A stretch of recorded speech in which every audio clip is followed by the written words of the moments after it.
Welcome to the Jumpstart Your Instructional Design Career podcast. This podcast is dedicated to helping new and aspiring instructional designers get the knowledge, skills, and confidence to stand out in the field and land their first corporate instructional design job. I'm your host, Jill Davidian, and think of this podcast as a way to put my over 20 years of corporate ID experience in your back pocket. I've helped over 500 new instructional designers successfully transition into the field, and I know what hiring managers are looking for. Whether you're looking for a career change and exploring if instructional design is right for you, or you know you want to become an ID and have no idea how to get started, you are in the right place. Join me each week for actionable guidance as we explore how to build your portfolio, transform your resume, and interview with confidence. Hi, everyone, and welcome back to the podcast. So today we're going to talk about why instructional design as a career is recession-proof. And yes, I said it. I do feel, and this is my opinion, but I do feel that instructional design is recession-proof. And I'm going to give you a few reasons why. Now, I have been in this field for about 20 years, a little over 20 years. And so I went through the 2008, 2009 recession in instructional design. The other one that I don't know if everyone is familiar with, but I do like to talk about because it did affect me, is in Houston in about 2014, 2015, 2016, we had a downturn in the economy here in the oil and gas industry, which is really big here in Houston. And so it felt like a recession, even though it really wasn't for the rest of the country. But at the time I was working instructional design in the oil and gas industry. And I know that right now is an uncertain time for a lot of folks as well. So I wanted to talk through some of those things and why I do really feel like even through the ups and downs, this is really, really a solid career. One of the reasons why I really feel like this field is recession-proof is that you can do it in any industry. And so if you think about it, just talking about oil and gas, if you were a petroleum engineer, you couldn't really go to, I don't know, some kind of retail company that their corporate office and become a petroleum engineer if they just don't have them. You know, something really specific like healthcare, right? Like you can't just go be a nurse at an airline unless maybe you're working in their clinic that they have on site or something like that. And so there's certain positions where they're very specific. And so if that particular industry is not doing well, then you might be out of a job. If oil and gas is crashing, if you have a very specific finance job and that industry goes down, or, you know, something relating to lending or something like that. And so instructional design is not like that because you can do it for any company. It's like a lot of other support functions like HR and accounting and things like that. But the nice thing about that is a lot of times it's not every industry. Like say, for example, when COVID was starting, the hospitality industry was not the industry to be working in. The restaurant industry, travel, airlines, all of those industries were not good in 2020. They were not doing well. And so if you had a job as an instructional designer for an airline, could you have potentially lost that job in 2020? Yeah, I actually know of a couple who did. But could you then go become an instructional designer for a bank that wasn't crashing in 2020?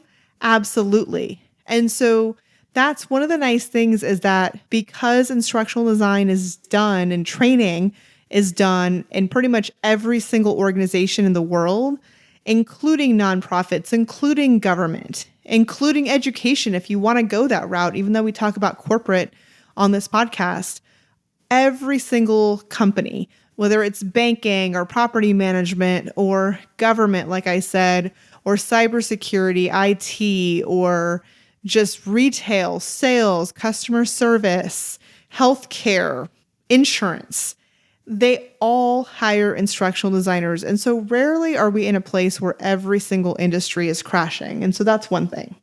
The second thing is that where change happens, instructional design or corporate training is needed. Now, when does change happen in the workplace? Literally all the time. Literally all the time. Sometimes it's good change, sometimes it's not so good change. For example, even when COVID happened, all of a sudden, healthcare workers had to be trained on PPE, which if you don't know what PPE is, it's personal protective equipment, which is the stuff that they have to wear to not get COVID, right? It's all of the extra gear, all of the face masks and gloves and things that they're not used to wearing. I mean, they do wear gloves when they're working, but all the extra stuff that they had to wear to prevent themselves from getting COVID. They had to be trained on how to use that and how to do new procedures. Different companies had new procedures with COVID. There were companies that were now sending people to work from home. And because of that, things that were done in the office now had to be done differently. And somebody had to train on those. They used to have this job called a contact tracer back in the beginning when they thought they could trace COVID to certain people and quarantine them. And they didn't realize it was going to be so widespread. Well, those contact tracers had training in order to become a contact tracer. So even with COVID, there is training that was needed, and lots of companies had to adopt that training. Natural disasters, all these things that are not great, all create needs for training. All of the different things that we have to look out for safety-wise and all of that in this country that's very unfortunate, all requires training. On the flip side, training is often good. Like if there's new software, there's new technology, training is needed. New policies and procedures, new things are invented, new products that companies are offering, they have to train their employees on. New employees, people are changing to get different jobs and things like that, and they have to train their new hires. There is always change going on, always. It is happening constantly. And so anytime that happens, people need to be trained on it. And so it's really job security for us because there's never not a need for training. And so that's something that I think is really important to understand is it's not like it's just right now, even with the training for COVID, it's not like, oh my goodness, there's all this need for training and then it's going to die down. There are always needs for training. There's always something new. And so it's inevitable that our world is just constantly changing. And so that's, in my mind, really close to having job security. The other thing is that prior to COVID, there were still some companies who would do training in person. And so when you do training in person, what we call instructor-led training, there's an instructor at the front of the room and there's people in the room. Now that instructor, it's kind of a little bit of a lowish barrier of entry to become an instructor who is training people in a room. A lot of times you just have to be knowledgeable about whatever you're training them on because you're just standing up there and talking about it. Now, that's why often we see really bad trainers because they don't really engage the people that are in the training and everyone's falling asleep. But can they actually deliver the material? Can they physically stand there and talk about whatever this topic is? Absolutely. Will it be engaging? Will people be paying attention? Will they learn anything? Different story. But can somebody deliver it in the front of a room pretty easily that maybe has at least some knowledge about the topic? Absolutely. Now, e-learning was becoming much more popular than instructor-led training way before COVID because companies realized that they could actually roll out training in mass. They didn't have to send people all to one location if they had different offices all around the country, around the world. They didn't have to send everybody to one location to take the training, or they didn't have to fly an instructor all over the place. And so e-learning also ensures that you don't have to have everyone taking the training at one time. You can have people do it at different times. Like, for example, if you have a call center, you don't have to have everybody in the call center off the phones. You can have people take it in the morning, some take it in the afternoon, some people take it the next day. So e-learning really opened up a lot of possibilities and started to get more popular in the last few years. But there were some holdouts. It's kind of like that whole remote working thing. A lot of companies, some companies, not a lot, but some companies have been holding out and saying, well, we need to get back in the office because people can't really do their job if I can't see them do it, right? Which we know isn't true, but some people that are old school think that way. And so it was the same thing with training. They were like, if I don't see them being trained in a room, they're not really getting trained. And so they didn't want to change to e-learning. Well, when COVID hit, they pretty much were forced to because everybody was at home. And so because they were forced to, and because they did change a lot to e-learning, they're not going back. And so they're like, okay, going forward, going back to that whole change thing, training is constantly needed. Nobody's ever done with training. No company ever is. The future training is going to be e-learning also, because we're not going to go back to doing instructor-led after we've already got all this e-learning. And the thing about that, and the reason why I'm talking about that, is because e-learning requires a whole different set of skills. It's not like just taking that person and putting them in the front of a room and saying, talk about this. Even if you don't really know much about training, talk about it anyway. E-learning requires certain software skills. It requires engaging people in a way that you have to really be well versed in. It's not the same as talking to them in person. Even if you just talk about the skill level involved in the tools, which there's way more to it than that, but even if you talk about that at a basic level, that person who's just an expert at that topic is not going to know how to use those tools. They're just not. And so a lot of companies who got by without hiring instructional designers are now realizing, oh crap, I need instructional designer to do this. Like, I have to hire instructional designer. Or they might not have even realized instructional designers exist because the field is still fairly new, which also is really awesome because there's so much potential in it. But they realized real quick when they realized that that person who's an expert at XYZ couldn't do that, and they did a little research, they were like, oh, there's a whole field who does this. And so now there's so much more learning that is e-learning, that even though we as instructional designers also create instructor-led and virtual instructor-led training, we didn't necessarily create all of it because, like I said, sometimes they would just have somebody do it. Well, e-learning, they pretty much have no choice. They have to hire an instructional designer or an e-learning developer, which is a similar role, to do that. And so it's become much more common for instructional designers to be hired. Now, the field really is exploding right now. It was a $250 billion field in 2020. It's supposed to be expanding to $1 trillion. That, of course, is an estimation that has come from several different sources. You can Google the e-learning industry and learn more about the different stats, but it's supposed to be moving to $1 trillion by 2026. Because there is so much demand for it right now, we've had a lot of people getting jobs in the last couple of months, despite what is going on in the economy. And even with that, it kind of goes back to what I was saying earlier, that it really does go back to certain fields like tech that are not doing the best right now. But if you're an instructional designer in tech, you can get out and move to a different field. And so it's growing so rapidly, and it is due to all the things that I mentioned. Another thing to keep in mind, and why I really do feel IDEA is recession-proof, is that there are a lot of different ways to work in this field. And that is often not the case with a lot of fields where you can get a full-time job. And so then if they're laying off, then they lay you off maybe, and then that's it. In instructional design, you can work as a full-time employee, you can work as a contractor, you can work as a freelancer, having your own business.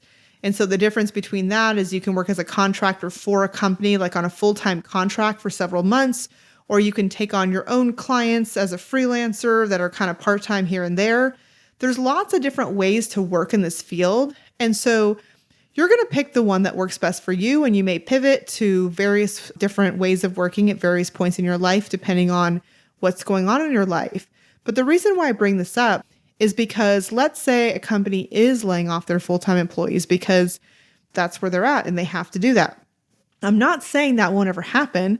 It's possible that it might. It's happened to me once in my 20-year career, but actually it wasn't because of the economy. It was because my job was moving to London. But it may happen to you once in your career. But like I said, you can pivot to another company. There's always companies hiring, all those kinds of things. But if a company's laying off and they happen to lay you off, a lot of times these companies who lay off full-time employees still have training needs. In fact, they may have more training needs because now they have to train people that weren't even doing the job on how to do the job and do more with less, because now they have half the staff. So those training needs don't change. They just change who does it.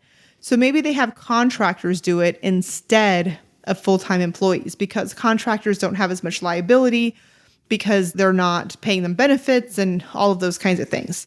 So it may not be your first choice to be a contractor, but if push came to shove and you couldn't get a job as an employee, you do have that option of doing contract, whereas a lot of times you don't have that option in other fields. When oil and gas was crashing a few years ago, I had a full-time contract at one particular oil company, and they had to end that contract because of the way that the oil was going and the economy. And I was able to get a contract at another oil company in the midst of oil crashing. And that company, the second one that I got the contract at, was actually in the process of laying off people.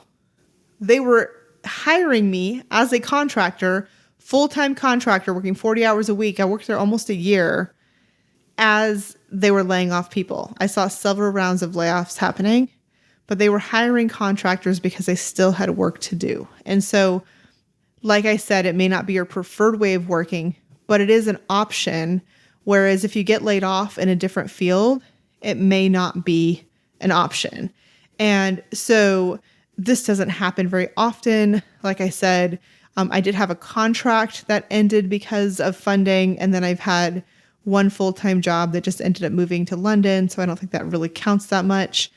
But that's pretty much it, going through the recession and going through this downturn in oil and gas. And like I said, right now, there's lots and lots of people getting jobs in instructional design as well. So I just wanted to give you a few reasons why that I really do feel like this is a solid field that is a little bit different than going into a different field in corporate. And so I hope that helps you to understand all of the possibilities and that it helps you to feel a little bit more at ease.